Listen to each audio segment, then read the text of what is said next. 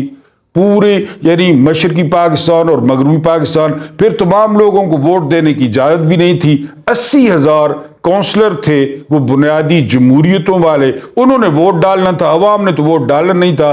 تو 80,000 میں سے نواب صاحب کتنوں پہ اثر انداز ہوئے ہوں گے؟ بہرحال ان پہ یہ سٹگما تھا اور ہے کہ وہ اثر انداز ہوئے تھے، اور انہوں نے اپنے روب کا جو ہے وہ فائدہ اٹھایا تھا۔ یہ ان پہ سٹگما تھا کہ انہوں نے جو ہے وہ جتوایا ایوب خان کو۔ اگلا جو ان پہ بڑا دلچسپ چارج ہے وہ یہ کہ شاہ ایران وہ پاکستان آئے ہوئے تھے، اور انہوں نے فلم سٹار نیلو کا رقص دیکھنے کی خواہش کی۔ یہ وہ فلم سٹار نیلو ہیں جو بڑے مشہور و معروف اداکار شاہد کی امی ہیں۔ تو جب نیلو کو پیغام بھجوایا گیا تو نیلو نے کہا کہ وہ صرف فلموں میں کام کرتی ہیں، اپنا فن وہ فلموں میں دکھاتی ہیں، وہ کسی کے آگے ناچتی نہیں ہیں۔ بہرحال نواب صاحب نے مبینہ طور پہ نیلو کو اٹھوایا، اور رستے میں نیلو نے خودکشی کی کوشش کی، اور اسی کوشش میں وہ ہسپتال پہنچ گئی۔ جان ان کی بچ گئی لیکن ہسپتال پہنچ گئی، اور ہسپتال پہنچنے پر وہ جو شاہ ایران کی خواہش تھی ناچ دیکھنے کی وہ بھی پوری نہ ہو سکی۔ یعنی نیلو نے اپنے آپ کو بچا لیا۔ یہ نواب آف کالاباغ پہ چارج ہے کہ یہ سارا کچھ نیلو کے ساتھ وہ نواب صاحب نے کروایا تھا۔ بہرحال آگے چلتے ہیں۔ 6 سالہ جو آپ کا دور تھا وہ مکمل مارشل لاء تھا، اور اس میں ایوب خان جس شخص سے سب سے زیادہ تنگ تھے وہ تھا ایک فقیر حبیب جالب، اور اسی دور میں حبیب جالب نے لکھا اس دستور کو میں نہیں مانتا۔ ایوب خان نے وہ نواب آف کالاباغ کے ذمہ لگایا کہ یار اس کا کوئی علاج کرو۔ تو نواب صاحب نے جو ہے وہ کہا کہ اگر اس کے پاس پیسے ہوتے، اس کا مکان ہوتا، اس کی جاگیر ہوتی، اس کے اثاثے ہوتے، تو میں ان سے اس کو محروم کر دیتا، میں اس کا علاج کرتا۔ اس کے پاس صرف شاعری ہے، میں اس کا جو ہے وہ کیا علاج کروں، میں اس کا علاج نہیں کر سکتا۔ تو نواب آف کالاباغ حبیب جالب کا علاج کرنے سے مکر گئے تھے۔ اس کے بعد جی وہ ایک اور مشہور جو آپ نے لکھا تھا حبیب جالب نے، نیلو والے واقعے پہ آپ نے لکھا تھا کہ نیلو کا جو ہے نا وہ تو رقص تو زنجیر پہن کر بھی کیا جاتا ہے، بڑا مشہور گانا ہے یہ، نیلو والے واقعے پر حبیب جالب نے لکھا تھا۔ بہرحال جب سیاست میں جو ہے وہ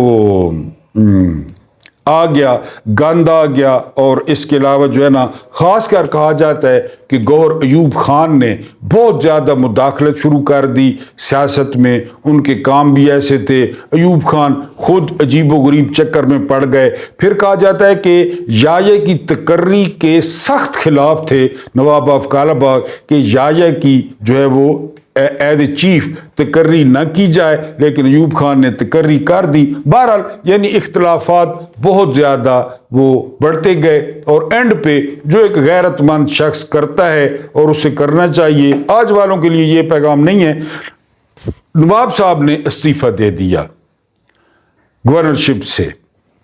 اس کے بعد تاریخ گواہ ہے کہ نہ کبھی آپ ایوب خان سے ملے، نہ آپ نے ایوب خان سے رابطہ کیا، نہ آپ نے کوئی سیاسی جو ہے نا وہ کسی سے میل ملاقات ختم۔ آپ بورڈ بنگلے چلے گئے کالا باغ، اور وہیں پہ جو ہے پھر کیا ہوا، جو افسوسناک انسیڈنٹ وہ یہ تھا کہ بورڈ بنگلے میں جو آپ کا ناشتہ ہوتا پکا وہ گاجریں اور بادام ہوتے۔ اس دن بھی نواب صاحب نے گاجروں اور بادام سے جو ہے وہ ناشتہ کیا تھا۔ تاریخ تھی 26 نومبر 1967 1967، جب مبینہ طور پہ آپ کے دو بیٹے نوابزادہ ملک مظفر خان اور نوابزادہ ملک اسد خان نے آپ کے کمرے میں گھس کر فائرنگ کر دی، اور اس فائرنگ کی تاب نہ لاتے ہوئے نواب آف کالا باغ جاں بحق ہوئے، اور پھر بعد میں وہ تفتیش جو ہے نا غیر تسلی بخش تھی یا ثبوت نہیں تھے، واٹس ایور جو بھی تھا، اس میں جو ہے نواب آف کالا باغ یعنی نوابزادہ اسد کو گرفتار کیا گیا تھا، لیکن کچھ عرصہ بعد جو ہے وہ ملک اسد کو چھوڑ دیا گیا۔ ان کے دونوں بیٹے جو ہیں وہ اس سے بری ہو گئے۔ بہرحال نواب آف کالا باغ اپنی ریاست جو ہے وہ کالا باغ میں دفن ہوئے۔ یہ ایک اصول پسند اور یہ ایک سخت گیر ایڈمنسٹریٹر، یہ تو میں کچھ بھی نہیں ہے، ظاہر ہے پھر وی لاء کا خیال کرنا پڑتا ہے۔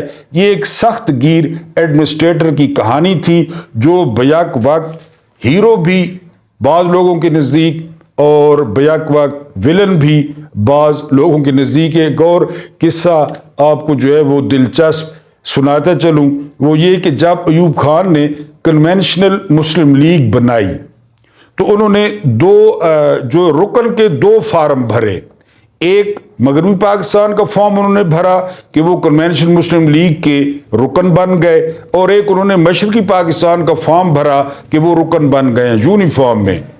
تو وہیں پہ سارے لوگ موجود تھے، تو وہ form Nawab of Kala Bagh کو بھی دیا گیا، کنونشنل مسلم لیگ کا، کنونشن مسلم لیگ کا۔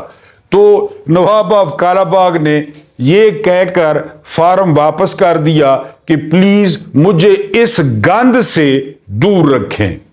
انہوں نے اس فارم پر سائن نہیں کیے تھے۔ تو بہرحال یہ ان کا مائنڈ سیٹ تھا۔ اگر آپ کو نواب آف کالا باغ کی ہسٹری اچھی لگی ہو تو آپ نے کومنٹس میں لازمی لکھ رہے ہیں۔ نواب آف کالا باغ میں کے بارے میں اگر کوئی انکوائری ہو تو وہ بھی آپ نے لازمی پوچھ لینی ہے۔ بہرحال ان کے جو سال تھے وہ زبردست تھے، کیونکہ جو پاکستانی قوم کی نفسیات ہے یا جو حکمرانوں کی پالیسیاں ہیں، اب دیکھیں نا، وہ اختلاف کر رہے تھے کہ یحییٰ خان کو چیف نہ بنائیں، تو بعد میں صحیح ثابت ہوا، اور نواب صاحب کا موقف تھا کہ یہ پرلے درجے کا، ایک تو ہوتا نا عیاش، چلیں تھوڑا بہت، یہ ایسا بے لگام عیاش ہے کہ مت پوچھے، یہ نواب صاحب کا موقف تھا۔ اور پھر بعد میں یحییٰ خان کیا ثابت ہوا، تو نواب صاحب کی جو ہے وہ بات ٹھیک تھی۔ بہرحال یہ ان کی ہسٹری تھی، اور وہ بڑے سخت گیر اور بڑے اصول پسند تھے۔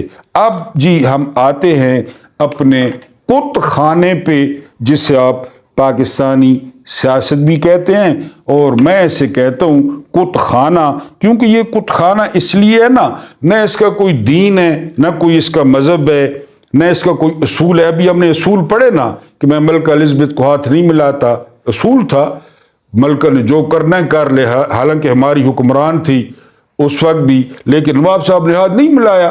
تو کوئی اصول ہوتا ہے، کوئی ضابطہ ہوتا ہے، دوسرے ملکوں کی بھی سیاست ہے، آپ دیکھتے ہیں یہاں پہ کوئی قانون، کوئی اصول، کوئی ضابطہ، کوئی اخلاق کچھ بھی نہیں ہے۔ کل آپ نے الیکشن دیکھا، الیکشن میں کیا ہوا، یعنی پورے ملک میں وہ کے پی کے کی ایک ایم این اے کی سیٹ وہ جیتی ہے گنڈا پور کے بھائی نے، باقی کہیں سے انہوں نے بالکل جھاڑو پھیر دیا۔ میں نے اس سے پہلے والے ویلاگ میں آپ کو وجہ بتائی کہ نوجوانوں کو اور خاص کر خواتین کو مایوس کرنا ہے کہ جی ہمارے ووٹ سے کچھ نہیں ہوتا، کیونکہ آپ کے ووٹ نے 8 فروری کو ان کے بی پی 200 کر دیے تھے، اور ان کے دماغ پھٹنے لگے تھے کہ ہمیں شکست، ہمیں، اور آپ نے دی۔ آج تک ملٹری اسٹیبلشمنٹ 2 الیکشن ہاری ہے۔ کون سے جی؟ ایک ملٹری اسٹیبلشمنٹ الیکشن ہاری تھی 1971 میں، مجیب جیل میں تھا، بالکل اتنے ہی مقدمے تھے، اس سے تھوڑے کام ہوں گے جتنے عمران پہ ہیں، غدار، دہشت گرد، رنگ کالا ہے، پائی پیتا ہے، اور جو ہے نا سفید کپڑے پہنتا ہے، یہ سارے اس پہ مقدمے تھے جس طرح عمران پہ ہیں. تو وہاں سے اس شخص کی عوامی لیگ نے جو ہے وہ جیت لیے اور جھاڑو پھیر دیا. اور یہ جو میجر جنرل تھے نا عمر صاحب، اسد عمر اور محمد عمر کے والد، ان کو اس وقت، اب مجھے اماؤنٹ یاد نہیں ہے، میں نے ڈھاکہ ڈوبتے دیکھا میں اماؤنٹ ہے، میں دیکھ کے آپ کو بتاؤں گا کہ اس دور میں کتنی اماؤنٹ دی گئی تھی میجر جنرل عمر کو کہ وہ الیکشن کو مینیپولیٹ کریں، الیکشن کو ذرا سدھا پدرا کریں، جس طرح یہ سدھا پدرا کر رہے ہیں. جو بھی الیکشن ہو تو میجر جنرل عمر کو انچارج بنایا گیا تھا، لیکن پالیسی یہ تھی کہ آپ نے مداخلت نہیں کرنی ووٹنگ میں. یہ پالیسی تھی، ووٹنگ میں کسی نے مداخلت نہیں کی. اور یہ کہا جاتا ہے، یہ بھی میں نے ڈھاکہ ڈوبتے دیکھا میں، بریگیڈیئر صدیق سولک نے لکھا ہے کہ جب شام کو پولنگ ختم ہوئی تو کمانڈر ایسٹرن کمانڈ صاحبزادہ یعقوب خان، جو بعد میں ہمارے وزیر خارجہ بنے، لیفٹیننٹ جنرل، تو وہ بڑے خوش تھے کہ جی اتنی پرامن پولنگ ہوئی ہے، اور اس میں کوئی شک نہیں ہے، اتنی پرامن پولنگ ہوئی، یعنی وہ جو ہے نا نہ فوج نے مداخلت کی، کچھ بھی نہیں. اور لیکن یہ توقع نہیں کر رہے تھے یہ مغربی پاکستان والے کہ یہ ہو جائے گا. جب رزلٹ آؤٹ ہوئے تو 2 سیٹوں کو چھوڑ کے 2 سیٹوں کو ساری سیٹیں عوامی لیگ نے جیت لی. مغربی پاکستان میں کیا ہوا؟ مغربی پاکستان میں وہ بھٹو صاحب کی پیپلز پارٹی نے 85 کی 86 نشستیں جیت لی. اب کہاں 162 اور کہاں 85 86؟ آپ خود یعنی آپ فیصلہ کر لیں کس کو وزیر اعظم بننا چاہیے تھا. سمپل مجیب کو. لیکن پھر کیا ہوا جو آپ کے سامنے ابھی 8 فروری کو کیا ہوا؟ یعنی پولنگ سے 5 دن پہلے 36 سال سزائیں، یہ سزا، یہ سزا، یہ سزا، رات کو 12 بجے تک سماعت ہو رہی ہے، سزا پہ سزا، سزا پہ سزا. اب شیشہ لگا دو، اب ملاقات نہیں کرنی، اب ملنے کسی کو نہیں دینا. اب یہ کیا کیا لوگوں نے پھر یہ دوسرا الیکشن ہار گئی اسٹیبلشمنٹ 8 فروری 2024 کو، اور ان کے اصحاب جواب دے گئے وہ فارم 45. اور یہ انہوں نے کل جو گزر گئے ضمنی الیکشن، اس میں پہلے بندوبست کر رکھا تھا. 8 فروری کا بھی انہوں نے بدلہ لینا تھا کہ لوگوں نے ہمارے ساتھ اچھا نہیں کیا، ہم دوسرا الیکشن ہار گئے. لیکن اس سے پہلے والے وی لاگ میں بتایا کہ گھبرانا نہیں ہے، مایوس نہیں ہونا. جب بھی الیکشن ہوگا ٹھپے لگیں گے، مرضی کے لگیں گے. یہ کرتے رہے دھاندلی، ان کو تو کپڑے ہی نہیں ہے نا. آپ کے اور میرے الحمدللہ کپڑے تو ہیں، ان کے کپڑے ہی نہیں ہیں. تو پھر یعنی اگر تم حیا نہ کرو تو کچھ بھی کرو، نہ کرو یا تو پھر جو مرضی ہے کرو. ان کے تو اب کپڑے ہی نہیں ہیں. یہ تو پتے اور اخباریں، یعنی جنگ اخبار آگے پیچھے لپیٹ کے پھر رہے ہیں. کپڑے تو کون ہیں؟ ہمارے تو الحمدللہ کپڑے ہیں. تو دوسرا الیکشن جو ہے، یہ 2 الیکشن اسٹیبلشمنٹ ہاری ہے. 71 میں ان کو پتہ ہی نہیں تھا، اور ان کو نہیں پتہ ہوتا. یہ چاپلوسوں کے کہ سر آپ تھوڑا سا صلاح الدین ایوبی سے آگے ہیں، آپ طارق بن زیاد سے 5 منٹ آگے ہیں. محمد بن قاسم کس بات کی مولی تھا؟ آپ یہ کان وہی جو سننا چاہتے ہیں سنانے والے، نجم سیٹھی نی وہ جڑا نے چڑیا ہے، مبشر لقمانی چڑیلے، یہ گندی نالی کے کیڑے چاپلوس. کبھی پی سی بی کا چیئرمین، کبھی صحافی بن گیا، کبھی پی سی بی کا چیئرمین بن گیا. یہ ان کا جو ہے نا، ان کے کان سننے کے عادی ہیں. بہرحال گھبرانا نہیں ہے، مایوس نہیں ہونا. مریم بی بی نے کہا ہے ہم خدا کے آگے سر بسجود ہیں کہ ہم نے الیکشن کل کا جیتا ہے. میں اس بات پہ حیران ہوں، یہ خدا کو بیچ میں کیوں لاتے ہیں؟ ان کو خدا نے الیکشن جتوایا ہے؟ کمنٹس میں لازمی لکھنا ہے. او بھائی پالشیو، جنہوں نے الیکشن جتوایا ان کا شکریہ ادا کرو. سمپل. یعنی جب تم لوگوں کو ذرا سا تم لوگوں کی ہوا بند ہوتی ہے تو تم چڑھ دوڑتے ہو اسٹیبلشمنٹ پہ.